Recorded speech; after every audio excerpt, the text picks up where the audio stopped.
سابق وزیر اعظم عمران خان کی 2 جنوری 2025 کو کی گئی اڈیالہ جیل میں میڈیا سے گفتگو۔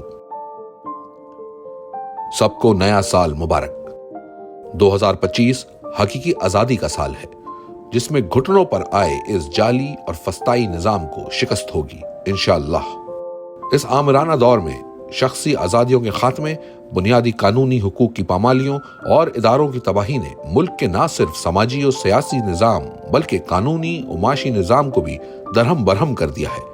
جس بھونڈے انداز میں خالد خورشید کو 34 سال قید کی سزا سنائی گئی، اس سے ثابت ہوتا ہے کہ ملک میں رول آف لا کا خاتمہ ہو چکا ہے اور غیر اعلانیہ بدترین آمریت کا راج ہے۔ مشرف دور میں بھی ہم فوج کی مداخلت پر تنقید کرتے رہے ہیں، لیکن اس کے باوجود ہمیں اس قسم کی جبر و فسطائیت کا سامنا نہیں کرنا پڑا۔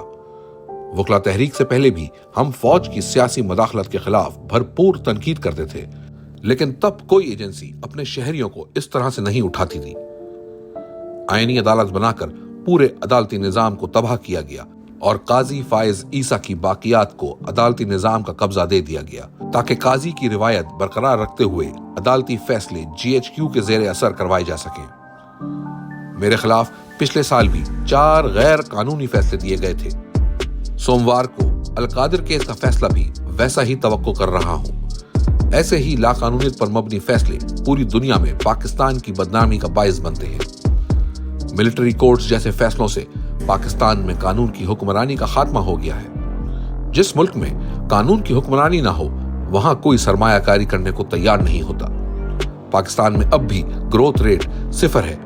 جب معاشی ترقی ہی نہیں ہوگی تو نہ ہم قرضوں سے نکل پائیں گے اور نہ ہی بے روزگاری کا خاتمہ ہوگا۔ پاکستان کے فیصلے پاکستان میں ہی ہوں گے، اس سے متعلق میرا موقف واضح ہے، لیکن جب بنیادی انسانی حقوق کا معاملہ ہوتا ہے تو پوری دنیا سے آوازیں اٹھنا فطری عمل ہے۔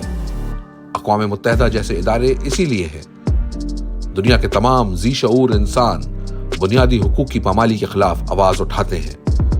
ارسطو نے بھی یہی کہا تھا، ہر شہری کا فرض ہے انسانی حقوق کی پامالی ہو تو آواز اٹھائے۔ 2 قسم کے لوگ ہی انسانی حقوق کی پامالیوں پر آواز بلند نہیں کرتے، ایک خود غرض اور دوسرے بزدل۔ ٹرمپ سے یہی توقع ہے کہ وہ نیوٹرل رہیں گے، کیونکہ بائیڈن نے جنرل باجوہ کے اکسانے پر ہماری حکومت کو عدم اعتماد کے ذریعے ہٹا کر واضح مداخلت کی تھی، جو ساری دنیا جانتی ہے۔ ہماری مذاکراتی کمیٹی حکومت کے ساتھ مذاکرات کر رہی ہے۔ ہمارے مطالبات جائز ہیں۔ نمبر 1، 26 نومبر اور 9 مئی پر جوڈیشل کمیشن کا قیام، اور نمبر 2، سیاسی قیدیوں کی رہائی۔ مجھے مذاکراتی کمیٹی کے ترجمان صاحبزادہ حامد رضا پر مکمل اعتماد ہے۔ DGISPR 9 مئی پر صریح غلط بیانی کر رہے ہیں۔ سیدھا اصول یہی ہے کہ جس نے CCTV فوٹیج چرائی اس نے ہی 9 مئی کروایا۔ ملٹری کورٹ سے فیصلے بھی اسی لیے کروائے گئے کہ وہاں کسی نے CCTV فوٹیج مانگنی ہی نہیں تھی۔ 26 نومبر کو سیدھی گولیاں مار کر ہمارے لوگوں کو شہید کیا گیا۔ جب بھی ان 2 واقعات کی شفاف تحقیقات ہوں گی، دودھ کا دودھ، پانی کا پانی ہو جائے گا۔ ہم نے حکومت کو 31 جنوری تک کی ڈیڈ لائن دی ہے۔ مذاکرات اور اس کے ساتھ ساتھ ترسیلات زر کے بائیکاٹ کی مہم بھی جاری رہے گی۔ اگر حکومت نے ہمارے مطالبات کی منظوری میں سنجیدگی دکھائی تو بائیکاٹ مہم پہ دوبارہ غور کیا جا سکتا ہے۔ مجھے بالواسطہ طور پہ بنی گالہ منتقل کرنے کی پیشکش کی گئی ہے۔ میرا موقف واضح ہے کہ پہلے میرے اسیر کارکنان اور رہنماؤں کو چھوڑا جائے، اس کے بعد میری بات ہوگی۔ اٹک جیل میں بھی مجھے 3 سال تک باہر بھیجنے کی پیشکش کی گئی تھی، لیکن میرا جینا مرنا پاکستان ہے۔ میں آخری سانس تک ملک کی آزادی کی جنگ لڑوں گا اور اپنی قوم سے بھی یہی امید کرتا ہوں۔